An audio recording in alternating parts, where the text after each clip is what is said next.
What is up, everybody? I hope you are having a fantastic evening. The 49ers are back at camp, and there is a lot to discuss. Brandon Aiyuk himself showed up to camp, supposedly. We still don't know if it's a hold in or if he's actually going to participate in practice. A little nugget came out just a little bit ago on the Tim Kawakami podcast, and Shanahan talked about how he offered Bill Belichick a job. So we're going to discuss that. We're going to discuss the Ricky Pearsall injury and so much more. We're going to do it all, and we're going to do it next.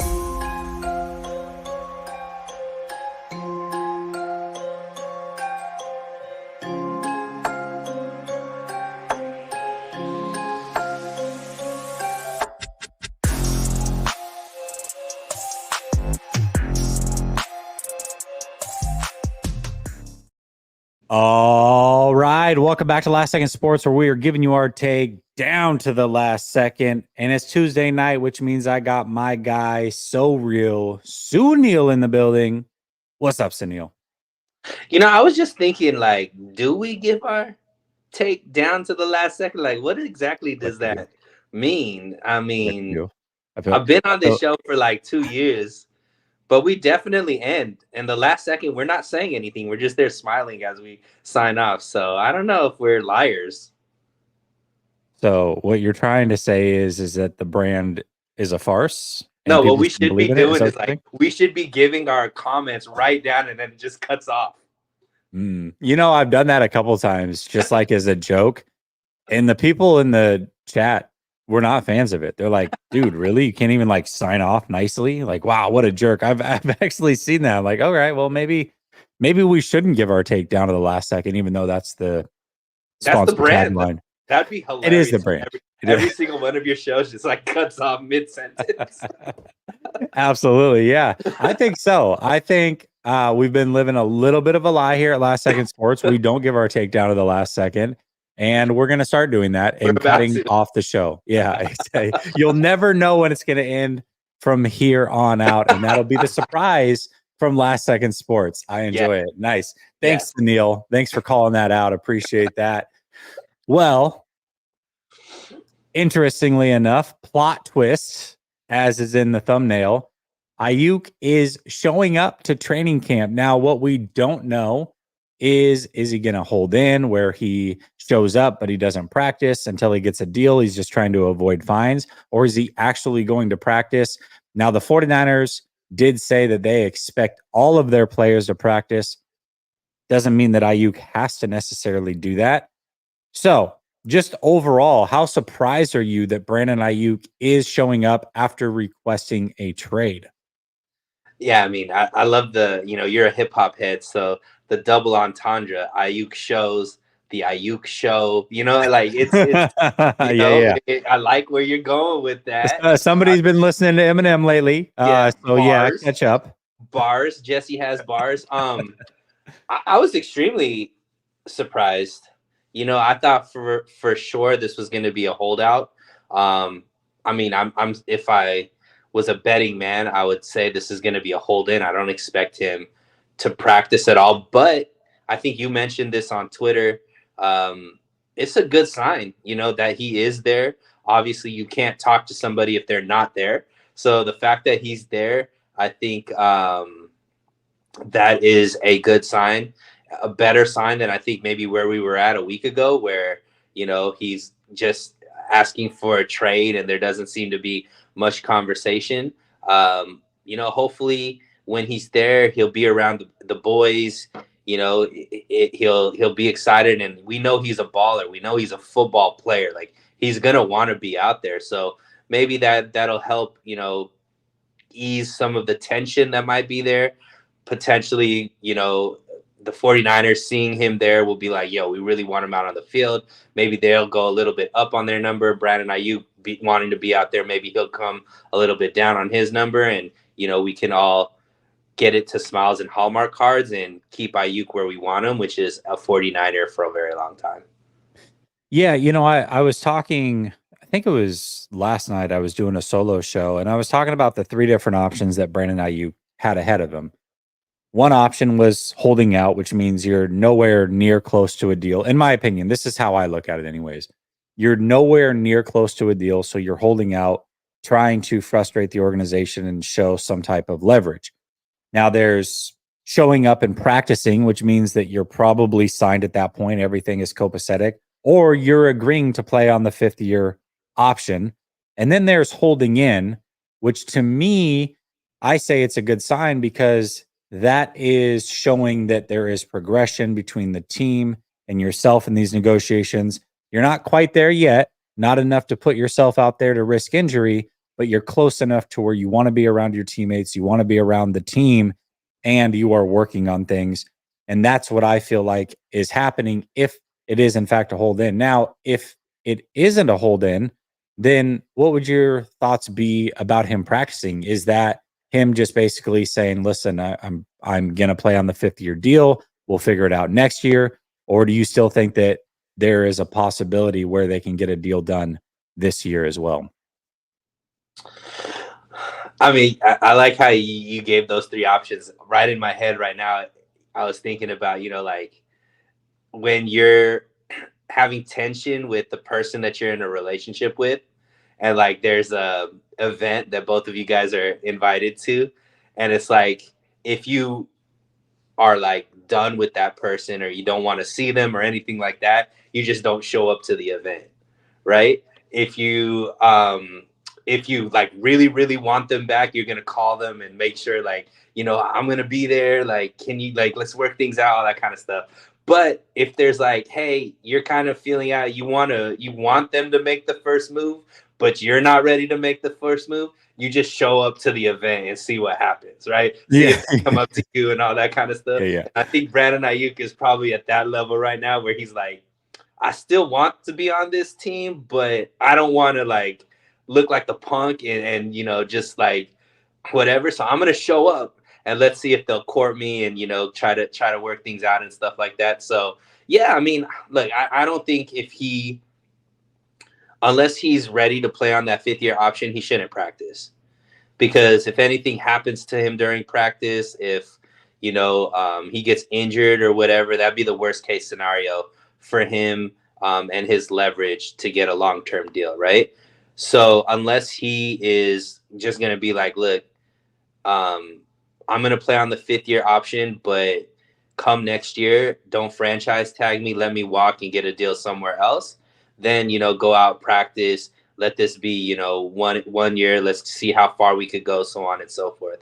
But if he's like not ready to do that, I don't think he should practice, because you pull a hammy, twist an ankle, you get an injury, whatever, then all of a sudden now, you lose your leverage to be able to get a long-term deal, or you risk affecting your ability to get a deal next season if God forbid it's a long-term injury. I'm shocked that he's showing up, not because it was reported that he wouldn't, but more so because when you request a trade a week out from when you're supposed to show up, unless you are truly working on a deal, which again, I think a hold in signifies, then it kind of shows that you're not maybe as serious as what I thought he was. I'm like, listen, Ayuk to me is the type of guy that just won't play week one. So if he practices over the next couple days and doesn't have a deal in place, I think pretty much every tough stance he took throughout the season or the offseason is just all for naught.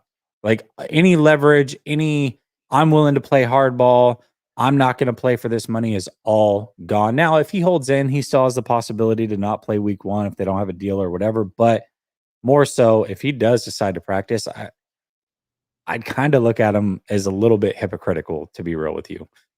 Yeah, that's why I think he's just showing up to see if you're gonna holler. Are you gonna holler at me? I'm here. Like, but I'm not gonna make the first move. So for me, I think it's a good sign, in the sense that like if I'm the front office, I'm looking at it and being like, all right, I understand his position and he's willing to show up here. Like let's get this done. Like I think that it's showing that, look, I'm ready to make something happen. Let's make this happen. Let's get this done. And maybe he's not going to practice and stuff, Jesse, but maybe he's not going to be as rigid on the number. Maybe he's willing to come down on that number. And if that's the case, I think that bodes well for both sides. Yeah, most certainly. Ryan, the background is technically my old background, actually. I'm getting my floors redone in my house. They're still not completely done. Hopefully, by the end of this week, I'll be back in the old studio. But then at that point, I'll be at training camp, so you won't see it for a while, anyways. That being said, what you don't know is I have this giant man cave that I'm in, and I work out of like a 6 foot by 6 foot square. Normally, I know the studio might look bigger on camera, but it really is small. So the studio is technically right here, almost within arm's length, but I am in the bigger portion of the room while the floors are being worked on. So that is where I'm at. But for those of you that have been around for a long time, you would also notice this as the original studio that I worked out of. All right. Let's get to the super chat real quick. Dave says, "What's up, guys? I hope your day is better than mine." Well, Dave, I hope your day gets better as well. Hopefully, this show can help you out. Always a great supporter of the chat. Appreciate you as always. All right, let's talk about this one real quick because I just read it before we went live. Sounds like you probably just read it before we went live, but it sounds like Bill Belichick and Kyle Shanahan were in conversation this offseason. Now, it sounds pretty short lived. Kyle Shanahan has a ton of respect for Bill Belichick, looks up to him in a big way. But he basically said, yeah, I offered him any job that he wants with the 49ers, and he politely declined. He thinks he should be a head coach in the league. He's surprised that he's not. What do you think about what we heard just before we went live with this Shanahan Bill Belichick conversation that happened in the offseason? Yeah, I don't know if you remember when we were talking about potential defensive coordinators. I said, hey, Bill Belichick might be, if he's going to be a defensive coordinator somewhere, I think it will be under Kyle Shanahan. And I was mentioning how it potentially could be a win-win because one of the issues that Bill Belichick is running into is people don't believe that offensively he knows how to keep up with this league. And so if he learns maybe some of the offensive principles from Kyle Shanahan, and then, obviously Kyle Shanahan could learn a lot from Bill Belichick, how to win a Super Bowl, so on and so forth. I thought that could be like a win-win.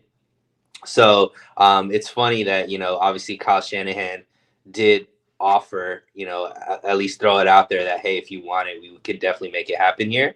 I think for the biggest takeaway is obviously, Bill Belichick, is doing his own thing right now, and he'll probably come back next year in the coaching cycle. But for all of those people that like talked about Kyle Shanahan would never have somebody who is bigger than Of him. course, this is the route you would take. Yeah, of course, because it's the truth. So why wouldn't I take the route of the truth, Jesse? Like, for some, spoken like a true politician. I love it, Sunil. I mean, Bill Belichick obviously is more of a winner in this league than Kyle Shanahan, right? Bill Belichick has, way more respect in the league than Kyle Shanahan. Bill Belichick is much higher on, he's considered either the greatest coach or, one of the top 3 greatest coaches of all time, right? All of that is cemented as a better career as a coach than Kyle Shanahan. And most people that look at Kyle Shanahan say he's too narcissistic, he's too headstrong. He would never have somebody that, could take away authority from him and all that on his coaching staff. But clearly he's shown that he would give the opportunity and be willing to, learn from someone and is trying to learn from someone. Just because he's not on the coaching staff, he says, I love talking to him. So that means that, they are talking a lot or whatnot. So, to me, I think it was just a good sign. And I think, people who are just anti Kyle Shanahan that look at him and be like, he would never bring on somebody like this. Well, clearly that isn't the case. Unfortunately, it didn't work out. But I think that, bodes well for people who are like, Kyle Shanahan doesn't want to learn and he just thinks he knows it all type type of take. Yeah, I mean, I think that we kind of knew that when he reached out to Steve Spagnuolo right at the end of the season, and that was reported very early on. They had just lost the Super Bowl to the Chiefs, and he was already trying to take their defensive coordinator, knowing that he gave him fits. So I do like that. I do like that he swung. I listen. Bill Belichick was always a pipe dream. The fact that he reached out is pretty cool of him, actually. But I think he knew that there was zero shot that that was going to happen. But yeah, I actually agree with you. I think that some people, again, the truth lies somewhere in the middle. Like Kyle Shanahan certainly has his flaws, but to act as if he just would be unwilling to work with somebody like Bill Belichick because he has more cachet, I think it would be interesting if they had won a Super Bowl. Would Bill Belichick get credit because now he's on the staff and, Kyle couldn't break through? Maybe. And maybe that would play at his ego a little bit. But ultimately, he was doing whatever he could to help this team be at its best, whether that was Spagnuolo, Bill Belichick. The interesting thing about Bill Belichick now, he talked about how he's surprised he's not a head coach in the league. I don't know how the Philadelphia Eagles didn't hire him. I thought that was the perfect spot for him. And maybe they will next year after they realize that Sirianni's a joke. But I'm a little surprised too that he didn't get a coaching spot in the league. But, it would have been pretty cool if he was here with the 49ers. I would have loved it. Yeah, would have been nice. Yeah. Yeah. Yeah, I think we would have had a little bit more confidence in the defensive coaching staff if it was Bill Belichick versus Sorensen. No offense to Sorensen, but I definitely would have much rather had Bill Belichick over Sorensen or Staley. That's for sure. Yeah. I think Sorensen would much rather have Bill working under Bill Belichick than him being the defensive coordinator. Like, let's be real. Yeah, I'm pretty sure of that one.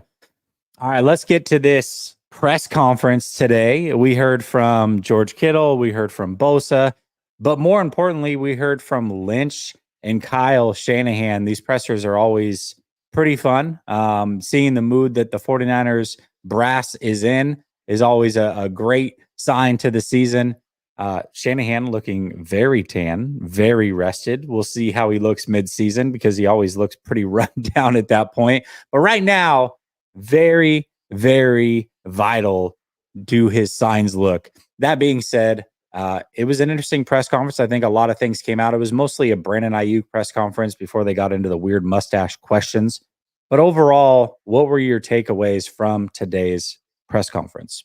Yeah, clearly the most important thing is what you mentioned last, like understanding what look Kyle Shanahan tries to do in the offseason is clearly the most important thing that we need to take from a guy who's in year 8 and trying to win a Super Bowl with the team that might be in the last iteration of itself.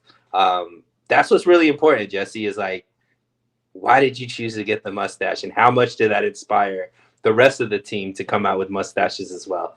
No, I mean, I think that ultimately, you mentioned me being a politician, very, politician-like answers we got from John Lynch, like usual. Like, he definitely should go into politics after football. I think he'd be great at it. The Brandon Aiyuk stuff was interesting.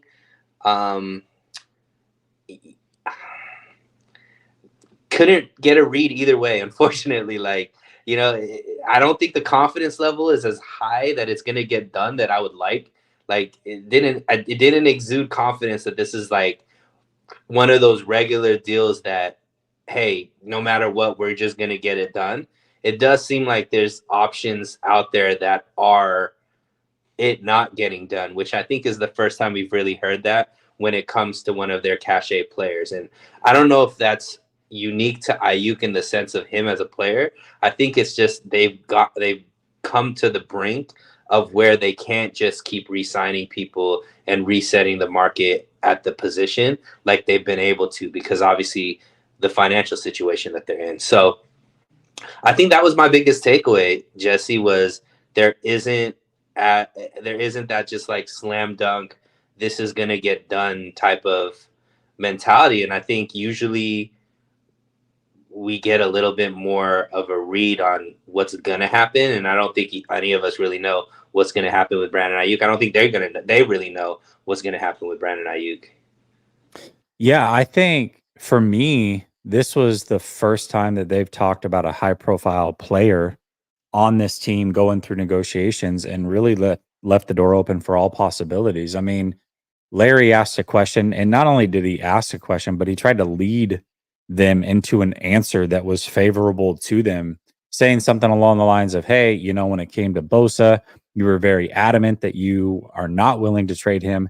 Can you definitively say that today about Brandon Ayuk?" And he's like, no, we can't. We're always open to all possibilities." Like, okay, Well, that's interesting. All right. So one, they're still open to trade. Not that they are looking to trade him. They were clear that they want him on the team and all those other things, but you can't give the definitive answer. That was interesting. And then Kyle Shanahan said something that was pretty telling as well, where he said that there is kind of this crossing point where we know that there's a market for a position, but then there's what we are comfortable paying. And those two things meet somewhere in the middle. And that's how we come up with our offers. To me, that was them saying in a roundabout way, or him saying, Ayuk, we understand that there is a market for you. In fact, we know that supposedly there were 5 teams that they asked about Ayuk, and they were willing to pay Ayuk what the number is that he's asking for. But for the San Francisco 49ers, his value may be different, and they are going to put their thoughts of his value and what he means to this team above what maybe the open market may say. And they have to make sure that everything lines up for a deal to get done. So to me, I think they left the door open for a 5th-year option. They left the door open for a trade. And ultimately, they were basically telling everybody, including Brandon Ayuk, there's not a lot of wiggle room. We've pretty much given you our offer. At this point, take it or leave it. Otherwise, we can reassess next offseason. It's kind of the vibe that I got from them. Not in a jerk way, but in a professional, this is business. Here's where we're coming from kind of way. yeah, and I think it's unfortunate. I think if roles will reverse, right? If maybe I should ask you this question. Let's say Brandon Ayuk came out before Debo. So let's say Brandon Ayuk is in Debo's position, already gotten paid, and Debo is now ready for a contract. And let's say Debo's coming off of his All Pro year, right? First All Pro. So same situation like where Debo was in his contract situation, but instead Brandon Ayuk is already paid and Debo's on the books. Do you think that Debo is already paid at this moment, or do you think we're in the same situation as what's going on right now with Brandon Ayuk? Well, I'll just go based off of what actually happened, which was he was signed on the 31st of July. But I think the actual question is, do you think a deal would get done? And would you be more confident about it than you are with Ayuk? Yeah, probably a little bit, just because we know the relationship with Debo and Kyle is a very solid one. We don't necessarily know the details of the relationship between Kyle and Ayuk. We know the doghouse situation a couple of years ago.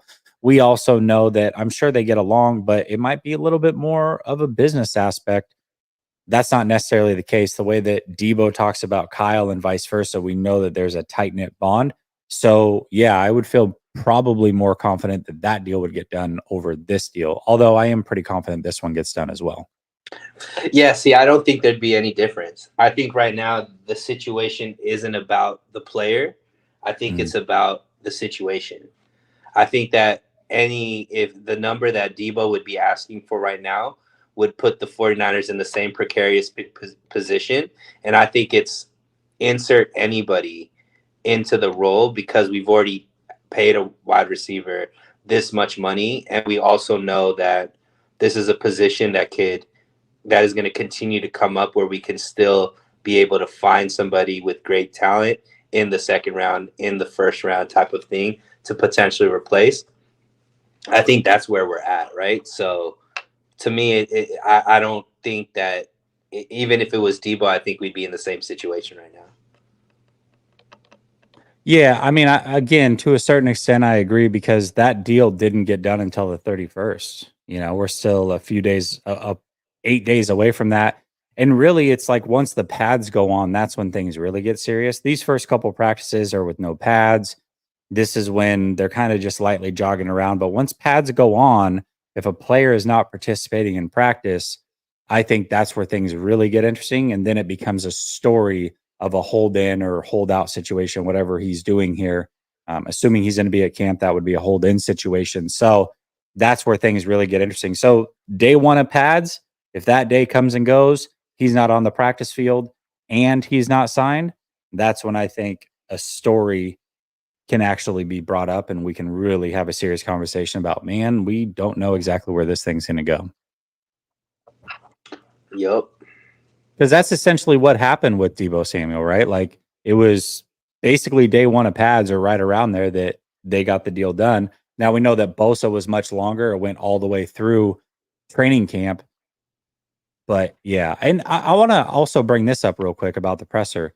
Multiple times, John Lynch talked about just how difficult or how tough this negotiation process has been with Aiyuk and his representation, which is pretty interesting. I mean, he basically peeled back the curtain and was like, listen, this is the toughest we've ever had to deal with.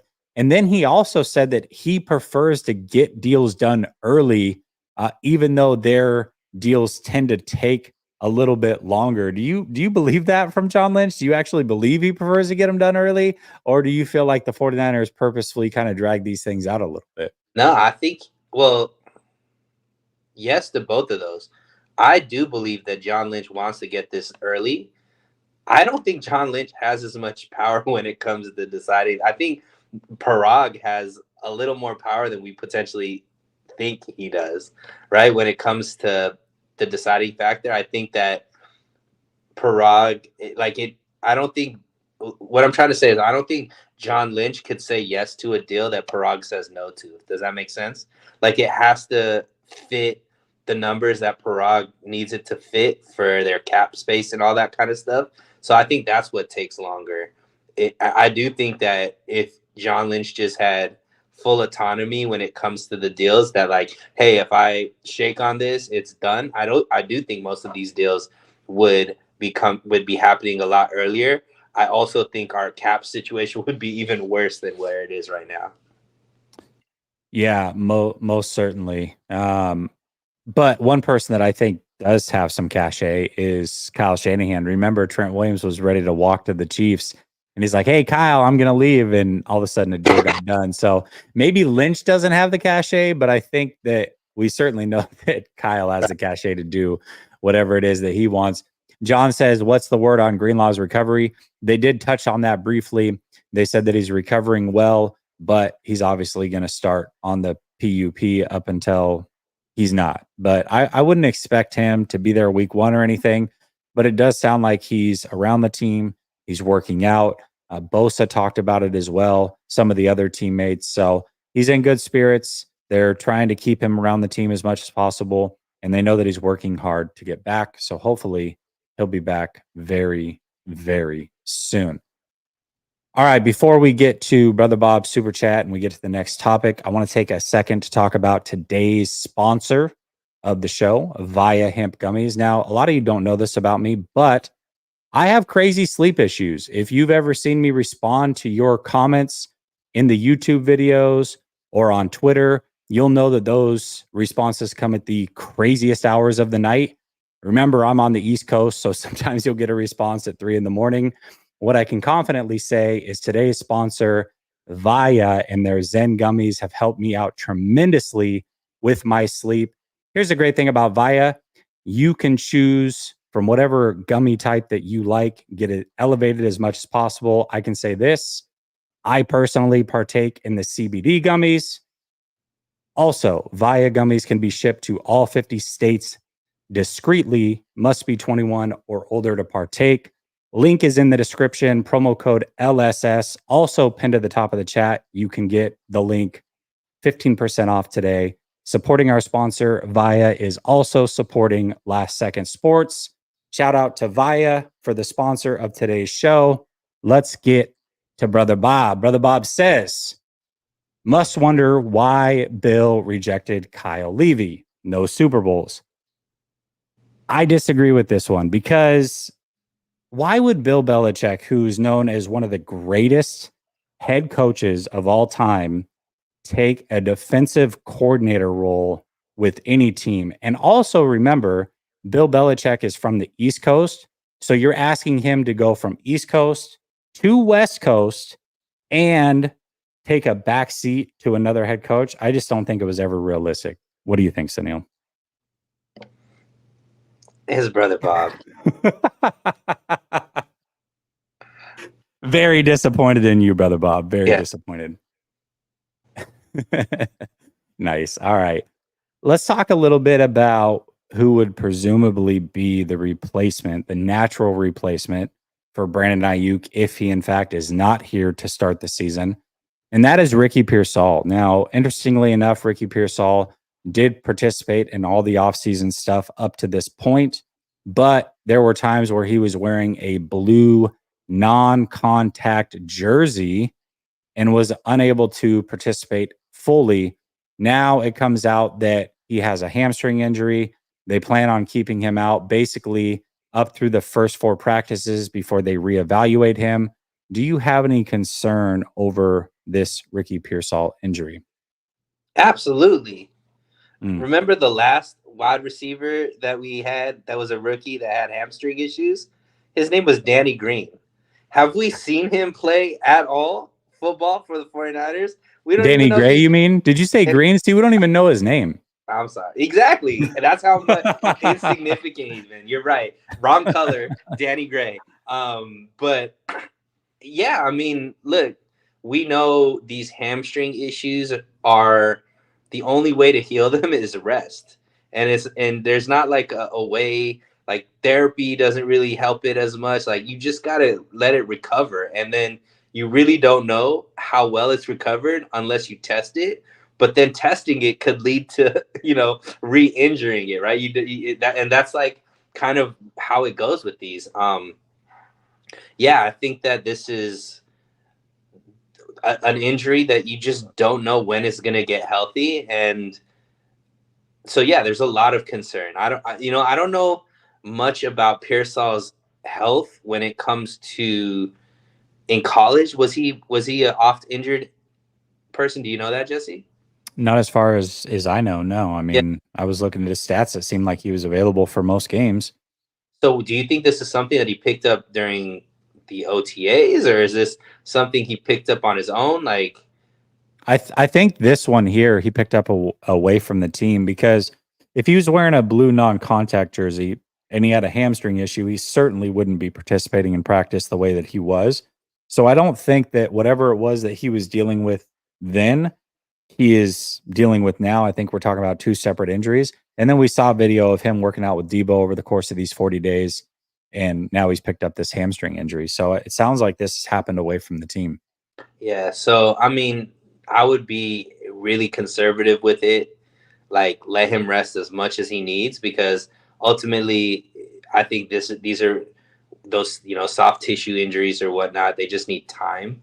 So I'd rather give him more time than less time, just so that it could fully heal.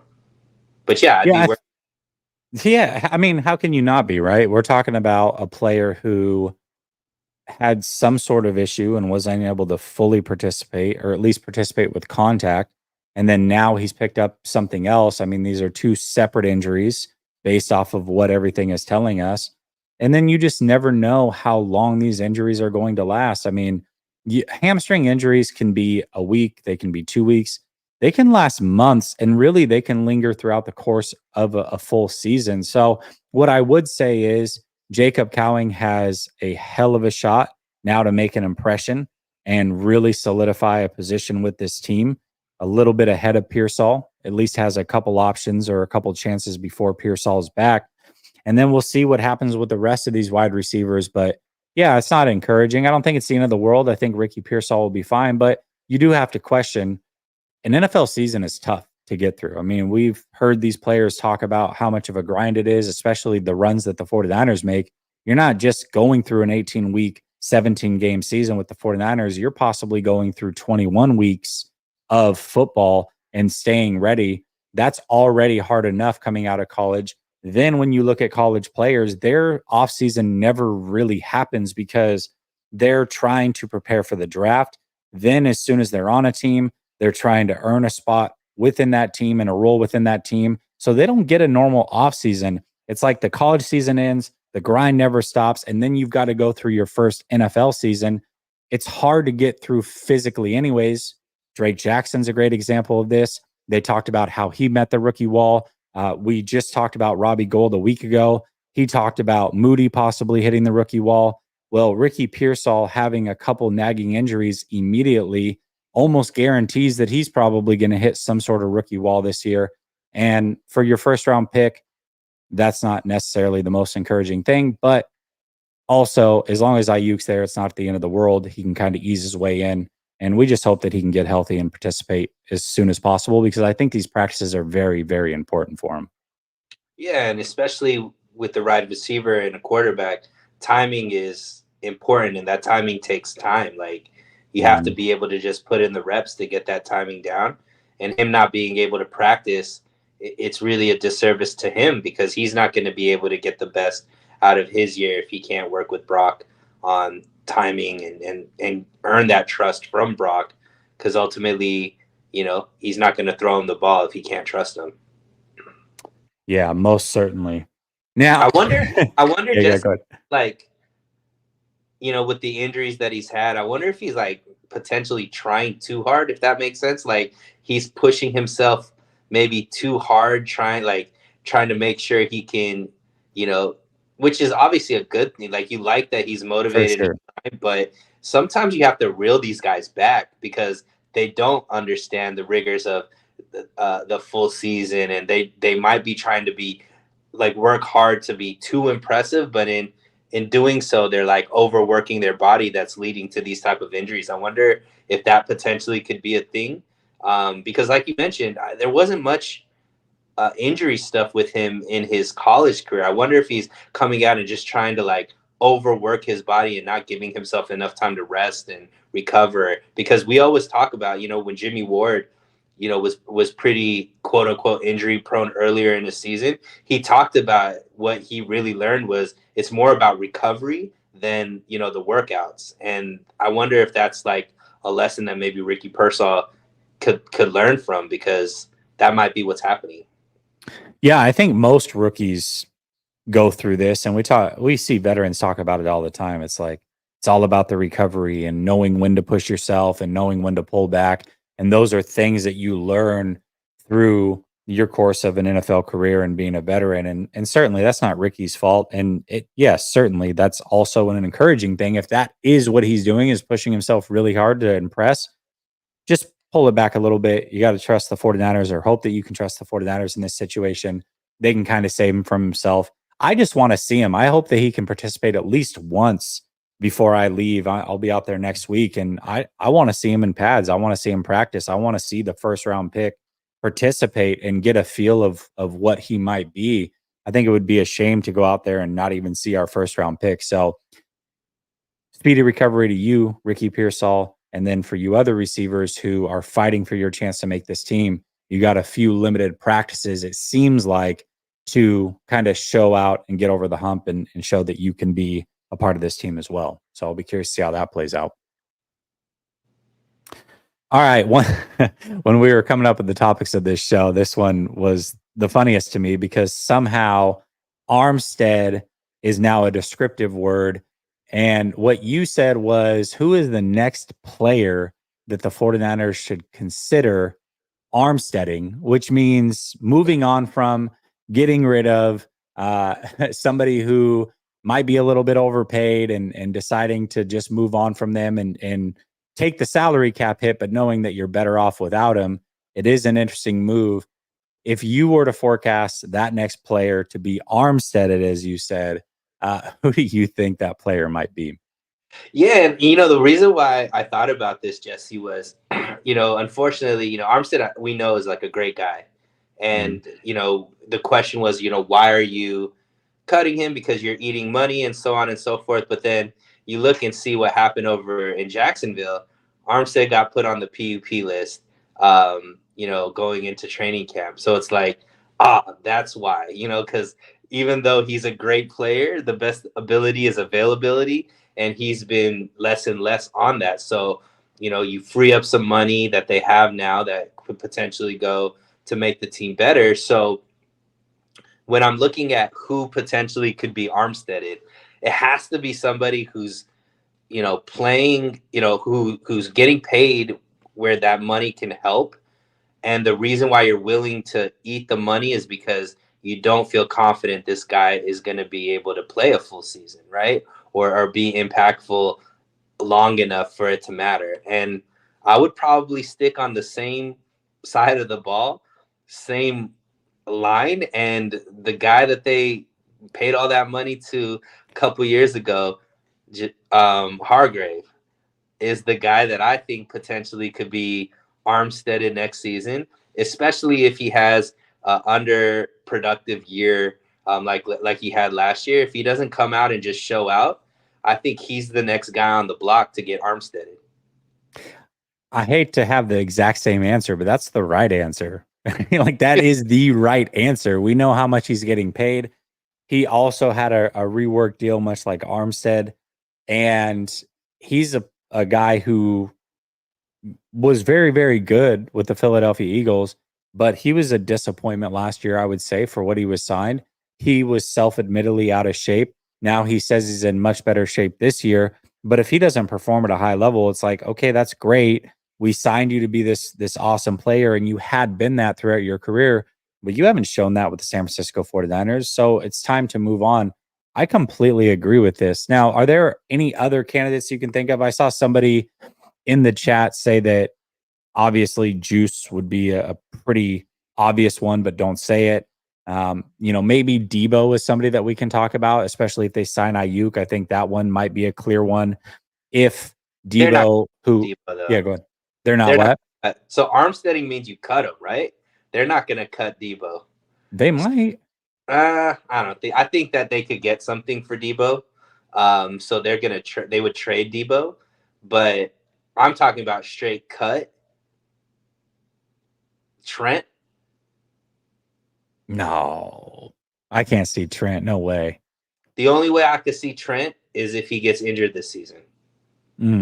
Then potentially, right? Because at that point, you got to pull the plug anyways, in the sense like you got to make them. Eventually, they have to figure out who's going to be their left tackle of the future, right? You can't keep re-upping Trent and expecting that to be the solution, even though he's still potentially the best offensive lineman in the league, if not, the best player in the league, right? But I don't think it's that. To me, it's going to be Hargrave. But if they end up cutting, but if we're just talking like who else could it be?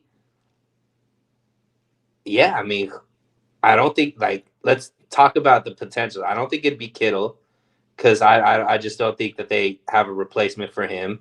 And I don't think they're going to draft somebody high enough to replace him. We know it's not going to be Fred Warner. He's still playing at a legit level, and he doesn't ever get injured. Yeah, I mean, isn't Trent the only person that would fit that mold? I don't see Trent. I do see Debo, and I want to go back to him because Debo, first of all, he's very expensive, which does make him a little bit harder to trade. I know that he would have some value throughout the league, but knowing the relationship between Kyle and Debo, maybe Debo would want to choose his next destination, and Kyle would oblige him, just like, listen, we've chosen Aiyuk. He's a little bit younger. Love you. Wish you the best. Go ahead, get out of your contract. And, that's the way that it would work. I really could see a situation where they do it with Debo. I don't think any of these are nearly as likely. Obviously, we both planted the flag, and Jerome Hargrove, as he's known here on Last Second Sports. But I think that's the obvious answer. But just trying to look around, I mean, maybe I could see a path for Trent, but it would have to be something big, like you said, where it's like he's injured most of the season and, his recovery is spotty, but he still wants to play. I think it would be really, really, really hard for them to move on from Trent. They have no backup option for Trent Williams at this point. None. Right. They didn't really have a backup option for Armstead either, though. Yeah, I mean, that's true. I mean, at least they had a decent running mate in Hargrave, but yeah, they didn't really have. Yeah, that's a good point. I don't know, man. It's Hargrave's the right answer, though. Yeah. Hargrave is the right answer. Let's just be clear about that. It's definitely him. Okay. Let's talk about the 49ers entering presumably this final year of being Super Bowl favorites or high Super Bowl contenders. And what made me think of this is, once again, they're very high up in the power rankings. I think PFF ranked their top 10 players from the NFC. They had 4 players from the 49ers. They ranked their top 10 players in the whole NFL. They had 3 players from the San Francisco 49ers. And then you saw a power ranking come out where they have the Chiefs number 1, obviously. And then they have the 49ers number 2 yet again. Do you feel like this is truly the last year? I think a lot of people look at it and say, all right, well, technically the Super Bowl window is still open as long as you can make the playoffs. Certainly, I guess once you're in the playoffs, anything can happen. But do you look at it and say this is truly the last year before they kind of got to strip things back a little bit and retool? Or do you think that we're going to be right here again next season looking at the 49ers as one of the top 2-3 Super Bowl favorites yet again? Nah, I think this is the last year with this iteration of team where you can confidently say they're a Super Bowl, is Super Bowl or bust, right? So I think, obviously the fan base, it's always Super Bowl or bust, but this team, clearly the way that it's made up of, the mix of leadership and youth and the level of talent that they have, like this is Super Bowl or bust. And after this year, there's just financially,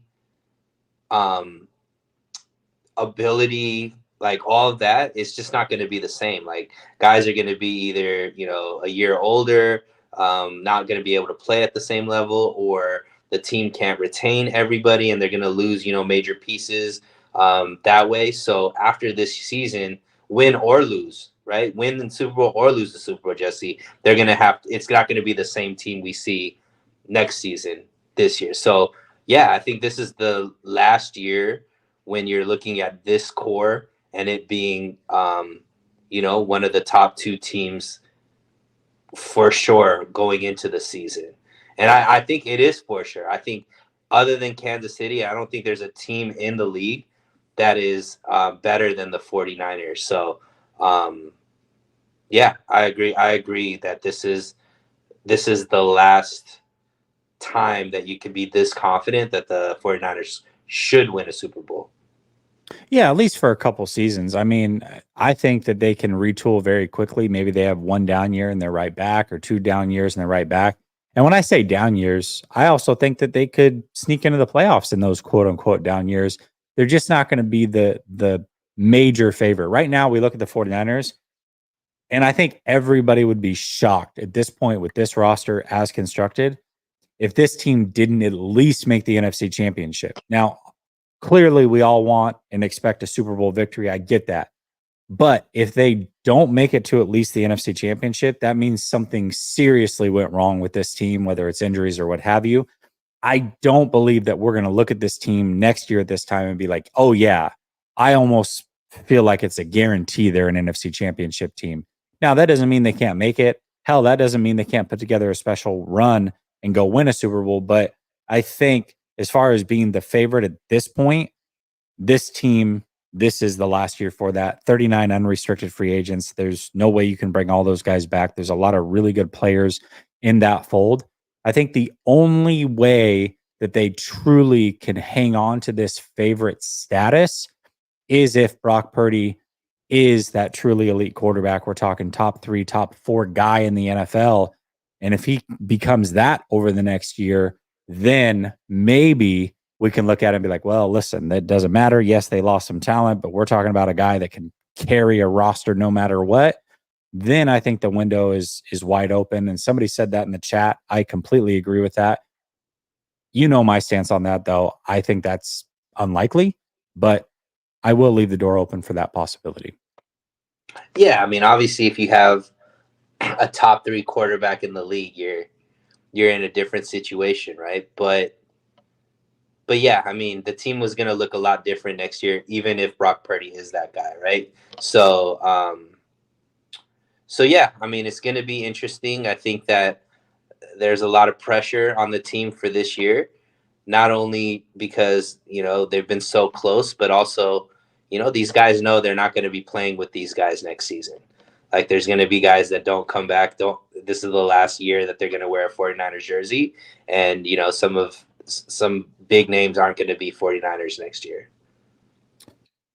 Yeah, I mean, this is it. This is truly it, and we'll see how it looks going forward. Now, everything's not doom and gloom. We know that there are some very good players that are still younger on this team. We've got Bosa, we've got Warner. Hopefully, guys like Lenore, Hufanga are back.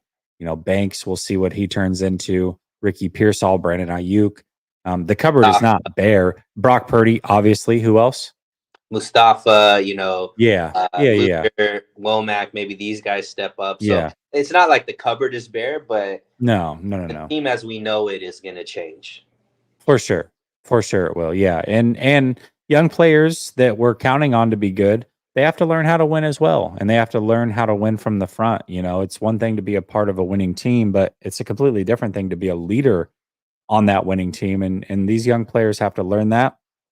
Hopefully they hit on most, if not all, these draft picks, and that'll help the process speed up. But that's really where they're going to have their bread buttered, is through the draft over the next few years, because guys like Brock Purdy are going to get paid. Guys like Trent Williams are still going to be very expensive unless he retires. And if he retires, then talk about a setback. I mean, that's about as big of a setback as you can get, especially if it happens after this season. So I think this is their last best chance. And then we'll take a step back for a couple years and be right back in the fold just a couple years later, if they can do a great job of building through the draft and getting this team back up again. So we'll see. We'll see how it goes. And to not be all doom and gloom and go back to optimistic, all of these guys that we're talking about being the core, they're all homegrown talent. So the 49ers could absolutely, be able to find the right pieces to replace these guys. But like you mentioned, they have to start doing that, because now there's going to be opportunities for guys to be starters where there hasn't been in the past. Yeah, absolutely. Chat, thank you so much for tuning in tonight and supporting the way that you always do. Neil, thank you so much for joining on a Tuesday. Next week, we'll be live, and I'll be in Santa Clara, close to Levi Stadium. Can't wait for that. And then, what do you think, chat? Should we do a call-in show tomorrow? Make sure that you comment on this video after we close it out. Let me know if you want a call-in show. I think it's a good time. I mean, the season's right around the corner. Tomorrow, we'll get reports from training camp, actual practices, although without pads. I think it's a good time to hear your voice, what your thoughts are on the season, what you want to find out from training camp. So I think a call-in show makes sense, but you let me know if you want one, and that's how we'll go with this show. Once again, shout out to the sponsor, Via Hemp Gummies. Make sure that you check them out. Link is in the description. And until tomorrow, peace.